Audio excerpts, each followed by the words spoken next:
సిద్దిపేట జిల్లా బెజ్జంకి మండల కేంద్రంలో శనివారం మండల బీసీసీల అధ్యక్షులు గూడెల్లి శ్రీకాంత్ ఆధ్వర్యంలో స్థానిక కాంగ్రెస్ నేతలు కార్యకర్తలు టపాసులు పేల్చి సంబరాలు జరిపారు. రాష్ట్ర ప్రభుత్వం బీసీలకు 42% రిజర్వేషన్లు కేటాయిస్తూ తీసుకున్న చారిత్రాత్మక నిర్ణయాన్ని వారు స్వాగతించారు. కాంగ్రెస్ నేతలు మాట్లాడుతూ భారత్ జోడో యాత్ర సందర్భంగా కాంగ్రెస్ పార్టీ అధినేత రాహుల్ గాంధీ ఇచ్చిన హామీని రాష్ట్ర ప్రభుత్వం నెరవేర్చిందని, ఇచ్చిన మాటకు కట్టుబడి బీసీలకు న్యాయం చేసిందని తెలిపారు. గతంలో ఎన్నో పోరాటాలు జరిగినప్పటికీ గత ప్రభుత్వాలు ఈ అంశాన్ని నిర్లక్ష్యం చేశాయని, ఇప్పుడు ఈ నిర్ణయం ద్వారా బీసీల ఆత్మ గౌరవం మరింత బలపడుతుందన్నారు.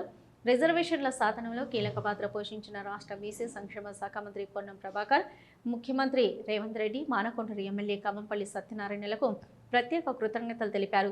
బీసీ వర్గాల సంక్షేమం కోసం కాంగ్రెస్ ప్రభుత్వం ముందు కూడా ప్రయత్నాలు చేసినట్టు, భవిష్యత్తులను బడుగు బలహీన వర్గాల అభివృద్ధి కోసం కృషి చేస్తుందన్నారు. ఈ కార్యక్రమంలో బెజ్జంకి వ్యవసాయ market committee chairman Pulikrishna, block Congress అధ్యక్షుడు మొగ్గు దామోదర్, మండల కాంగ్రెస్ పార్టీ అధ్యక్షుడు Mukkisa Ratnakar Reddy, market committee vice chairman Cheliveru Srinivasa Reddy, Jilla Prabhakar, అకరవేణి Pochaiah, Ravula Narasayya, చేపియాల Srinivas, Pothireddy, Madhusudan Reddy, Rodda Mallesham, బండి వేణు, పూలి సంతోష్, బైర సంతోష్, బోనగం రమేష్, పలువురు నాయకులు కార్యకర్తలు పాల్గొన్నారు.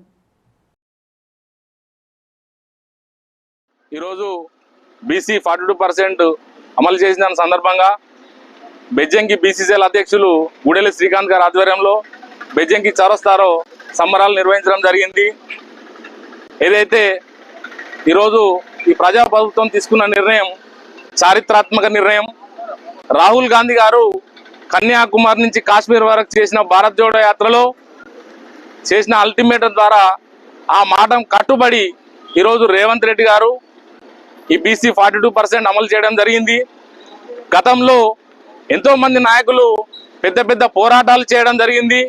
ఆర్ కృష్ణయ్య లాంటి వాళ్ళు, విహెచ్ హనుమంతరావు లాంటి వాళ్ళు ఎంతోమంది పోరాటాలు చేయడం జరిగింది.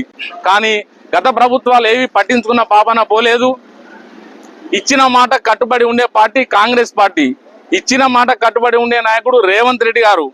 ఆ మాట కట్టుబడి ఈరోజు రేవంత్ రెడ్డి గారు బీసీ 42% అమలు చేయడం జరిగింది. బీసీ శాఖ మంత్రివర్యులు ఈ ప్రభుత్వంలో ఉన్న బీసీ నాయకులందరినీ ఒక్క తాటి మీద తీసుకొచ్చి ఈరోజు బీసీ 42% అమలు చేసే విషయంలో పొన్నం ప్రభాకర్ గారి కీలక పాత్ర అని చెప్పి సందర్భంగా తెలియజేస్తూ దీనికి ప్రభుత్వానికి బీసీ ఐక్యత అందరూ కూడా వివిధ పార్టీల నాయకులు కూడా సహకరించి ఈ యొక్క బీసీ నాయకత్వాన్ని అమలు చేసే విధంగా ప్రతి ఒక్కరు కృషి చేయాలి, సహకరించాలని కోరుతూ, తర్వాత ఇప్పుడు మన రాహుల్ గాంధీ గారు ఎప్పుడైతే వరంగల్లో బీసీ డిక్లరేషన్ పెట్టుకున్నావు, బేగంపేట అయితేనేమి, కల్లెపల్లి అయితేనేమి, వివిధ గ్రామాలలో నువ్వు పలకలు పెట్టి ఫౌండేషన్ వేసి కొబ్బరికాయలు కొట్టి కమిషన్లు దండుకున్నది నువ్వు. ఇవాళ మా డాక్టర్ కవంపల్లి సత్యనారాయణ మీద మాట్లాడితే ఖబర్దార్ రసమే బాలకృష్ణ చెప్తా ఉన్నాము. నువ్వు కమిషన్ దండుకొని ఇవాళ ఎకరాల కొద్ది భూమి కొనుక్కున్నది నువ్వు, అపార్ట్మెంట్ కనుక్కున్నది నువ్వు. ఇవాళ గతంలో చూసినట్టయితే మనం ఎంతో మంది ఎమ్మెల్యేలను చూసినాం. సిపిఐ కావచ్చు, కాంగ్రెస్ కావచ్చు, టీడీపీ కావచ్చు. మన దగ్గర ఆరపల్లి మోహన్ గారు చేసిరు, ఎన్ని కోట్లు సంపాదించుకురు ఒకసారి చూడండి.